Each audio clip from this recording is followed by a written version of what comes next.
अस्सलाम वालेकुम। जैसे जैसे 24 नवंबर करीब आ रही है, एक हिजानी सी सूरत हाल पैदा हो रही है कि भाई आखिर ये पीटीआई ने 24 नवंबर को करना क्या है। करना कराने उन्होंने कुछ नहीं है, एक्सेलरेटर पे पाँव दबा के बैठे हुए हैं 24 नवंबर तक। और एक तरफ मुज़ाकरात का मंजन बेच रहे हैं, वो मुज़ाकरात जो कि अपैरेंटली हो भी नहीं रहे हैं और हो भी रहे हैं, मतलब मोहसिन नकवी साहब कह रहे हैं कि जी कौन से मुज़ाकरात, कैसे मुज़ाकरात, वो तो नहीं हो रहा, वो वज़ीर दाखिला है। दूसरी तरफ असद कैसर कह रहे हैं कि जी 2 राउंड्स हो चुके हैं मुज़ाकरात के, 3 राउंड्स हो चुके हैं, फलाना टमकाना, ठीक है। तो वो मुज़ाकरात जो हो भी रहे हैं और एक्चुअली नहीं हो रहे हैं, एक तरफ उसका मंजन बेचा जा रहा है और दूसरी तरफ ये फुल टाइम कोशिश की जा रही है, जैसे मैंने आपको पिछली वीडियो में बताया कि जी जो बुशरा बीबी हैं, वो बुशरा बीबी जो कभी गैरत की बात कर रही होती हैं कि जी वफ़ादारी को गैरत के साथ जोड़ देती हैं। मैं वैसे नॉर्मली किसी को मैं पर्सनल कमेंट नहीं करती, लेकिन जब आगे से ही आपको इस तरह के कमेंट करने को मिले तो फिर गैरत की बात, मतलब गैरत की बात वो खातून कर रही हैं जिन्होंने अपनी शादी छोड़ करके इद्दत के अंदर निकाह किया, वो सियासत के अंदर वफ़ादारी को गैरत से जोड़ेंगे। मतलब ये तो कमाल ही हो गया ना, कमाल ही हो गया। अच्छा, फिर वो बुशरा बीबी जो है कभी सऊदीया के ख़िलाफ़ बयानात दे रही हैं, वो जो बुशरा बीबी ये सब क्यों हो रहा है? सऊदी के ख़िलाफ़ इसलिए बयानात दे रही है ना कि जी क्योंकि सऊदीया ने ये बोला था, तो इसलिए उसके बाद मेरी और इमरान खान, यानी कि बुशरा बीबी और इमरान खान की कैरेक्टर असैसिनेशन शुरू कर दी ना। वैसे मुद्दा उसका ही है ना, लुब्बे लुबाब तो यही था ना, ये ड्रामा रचाने का मकसद ही यही था।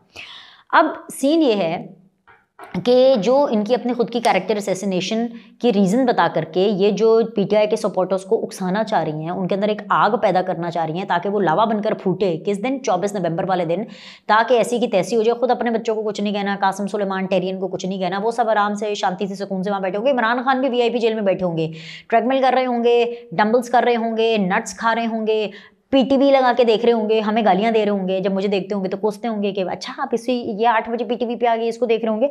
इसके अलावा और वो खुद क्या कर रहे होंगे, और कुछ नहीं। लेकिन दूसरी तरफ मामला ये है कि ये जो हिजानी सूरत हाल है कि इन्होंने करना क्या है, करना इन्होंने कुछ नहीं है, लेकिन हुकूमत अपना प्रिकॉशनरी मेजर ले रही है।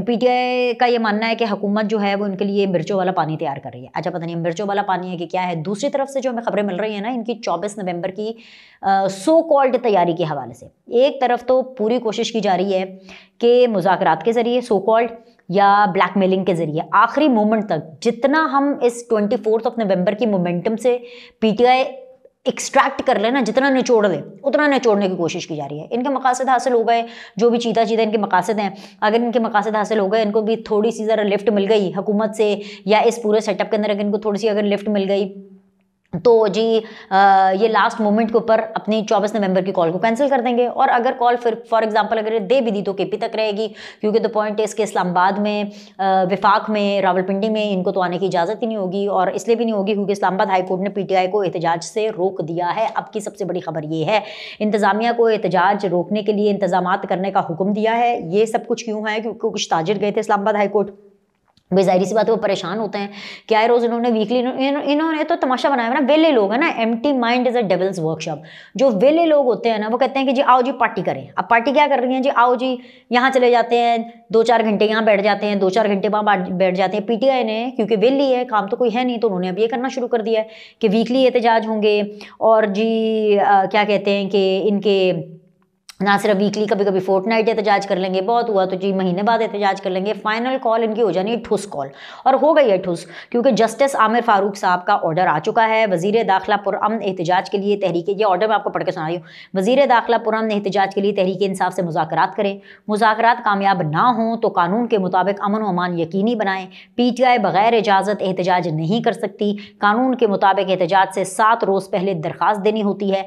ये बाकायदा तौर पर जो हुक्मनामा है ये वो मैं आपको पढ़ के बता रही हूँ। और मामला ये है कि ये हुक्मनामा मैं इसलिए पढ़ रही हूँ क्योंकि अब कानूनी तौर पर भी हुकूमत को कह दिया गया है कि अगर इजाज़त इनको नहीं है, बल तो पीटीआई वालों को, और अगर इजाज़त देनी है तो इनको एसओपी फॉलो करना है। लेकिन इस बात की कोई गारंटी नहीं है, पीटीआई की तरफ से कोई गारंटी नहीं होती, क्योंकि ये इंतशारी लोग हैं। और इस दफ़ा इंतशार की जो हमें खबरें मिल रही है वो भी मैं आपके सामने रखती हूँ। अगर नहीं मैनेज हो रहा मुज़ाकरात के जरिए तो फिर हुकूमत हरकत में आएगी, हुकूमत आनी हाथ इस्तेमाल करेगी। और जब हुकूमत आनी हाथ इस्तेमाल करेगी तो फिर उसके ऊपर अच्छे की चीखें निकलेंगी। और जब हुकूमत आनी हाथ इस्तेमाल करेगी, क्योंकि हुकूमत का काम है कि वो लोग जो कि इस प्रोटेस्ट का 24 नवंबर का हिस्सा नहीं बनना चाहते, जो आराम से अपना संडे मनाना चाहते हैं, जिनका पीटीआई से कोई लेना देना नहीं है, एंड फॉर दैट मैटर जिनका पाकिस्तान की सियासत से भी कोई लेना देना नहीं है, लेकिन वो पाकिस्तान में रहते हैं और वो पाकिस्तानी है। हर कोई तो सियासत में इंटरेस्टेड नहीं होता ना, हर कोई तो पीटीआई में इंटरेस्टेड नहीं है। उनके हक का क्या?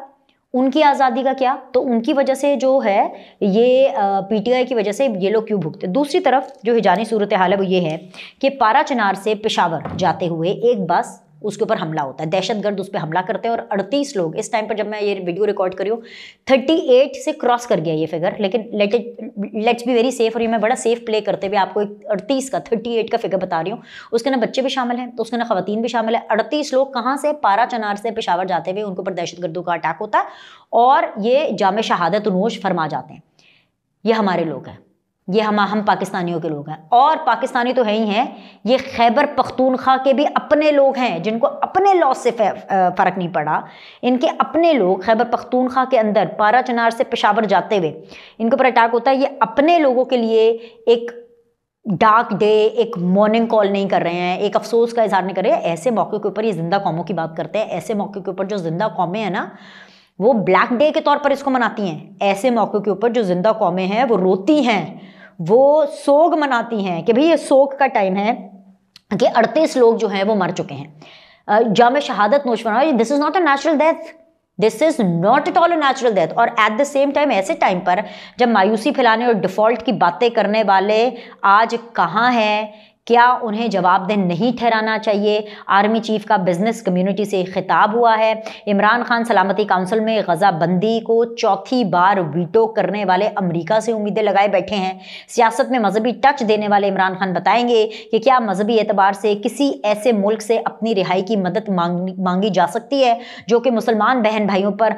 जुल्म में बराबर का शरीक हो रहा है। उल्टा क्या कर रहे हैं? इसराइल, फलस्तीन, अमेरिका, इनके ऊपर इन्होंने कोई ऐसी बात नहीं करनी। उल्टा क्या हो रहा है? एक्सेलरेटर पे पांव रख के सऊदीया के पीछे पड़ जाओ, एमबीएस के पीछे पड़ जाओ, पूरी जो सऊदी हुकूमत है उसके पीछे पड़ जाओ, और सऊदीया को जो है आप इस साजिश का हिस्सा बनाएं, क्योंकि अमेरिका को तो नहीं बना सकते ना। अमेरिका के सामने तो अच्छा बच्चा बनना है। ये है इनका दोगलापन, ये है इनकी खतरनाक किस्म की सियासत। उससे भी ज्यादा खतरनाक सियासत जिनको अपने शोहदा की परवाह नहीं, जो इनके अपने लोग शहीद हुए, इनके अपने सूबे में शहीद हुए, उसको भी देखते हुए गैरत का मुजाहरा करते हुए मॉरल ग्राउंड्स पर अब तो खैर कानूनी भी, इस्लामाबाद हाई कोर्ट के कानूनी हुक्मनामे के बाद, पारा चनार और से जो पेशावर जाते हुए जो बस के ऊपर जो अटैक हुआ है उसके बाद, इनको तो खुद ही ढीठों को शर्म करनी चाहिए और 24 नवंबर को कॉल ऑफ कर देना चाहिए। क्या कर लेंगे मुझे बताएं? 24 नवंबर को क्या कर लेंगे? क्या इमरान खान को जेल से बाहर निकाल सकते हैं? कभी नहीं निकाल सकते। ये नहीं निकाल सकते क्योंकि ये कानूनी जंग है, ये कानूनी तरीके से ही लड़ी जाएगी, पीरियड। क्या ये 9 मई वालों को जेल से बाहर निकाल सकते? नहीं निकाल सकते भाई। ये पीटीआई किसी जोम से बाहर निकल आए।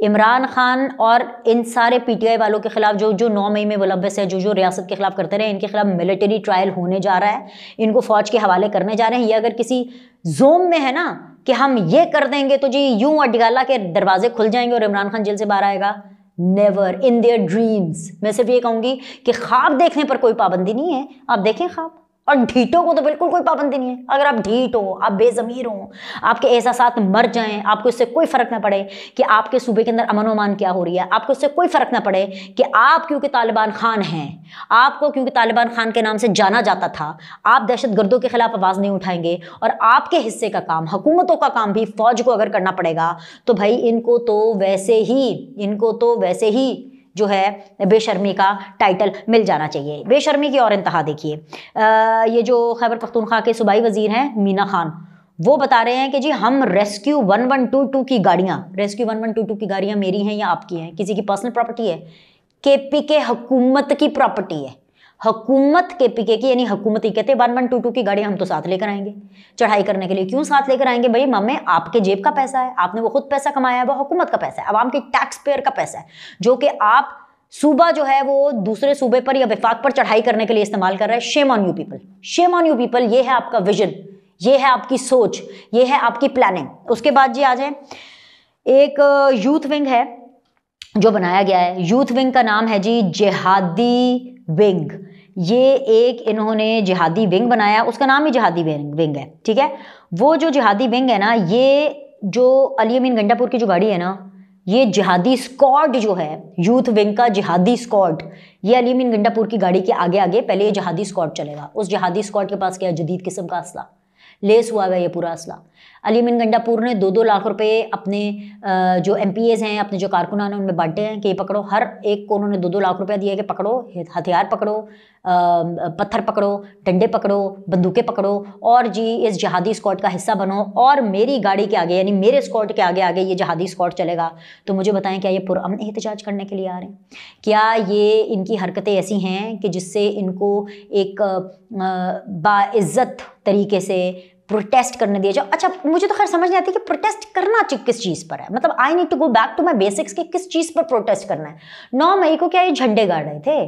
9 मई को क्या ये कौमी तराना पढ़ रहे थे? 9 मई को ये कोर कमांडर के घर के ऊपर क्या ये सलूट मारने गए थे? ये जो इन्होंने जो इतने मुजस्मे बर्बाद किए, हर जगह पर फौजी तंसीबात के ऊपर इन्होंने हमला किया, ये क्या करने के लिए किया? क्या कर रहे थे ये वहाँ पर? क्या इस परचम के साए तले हम एक हैं ये गा रहे थे? जिसके ऊपर ये कहते हैं कि जी सबको छोड़ा जाए, सबको छोड़ा जाए। अगर इमरान खान को इतना दर्द है तो इमरान खान खुले में आकर के एक दफ़ा बोले ना कि भाई 9 मई की पूरी जिम्मेदारी मैं लेता हूँ। लीडर्स तो यही करते हैं। घर में जो बड़ा होता है, आपका बाप, आपका भाई, आपका मामू, आपका चाचा, जो घर का बड़ा है वो क्या करेगा? अगर बच्चों से गलती हो जाती है तो बड़ा गलती अपने ऊपर नहीं लेगा कि यार मैं माफ़ी मांगता हूँ, मैं किया, चलो जी मैं किया।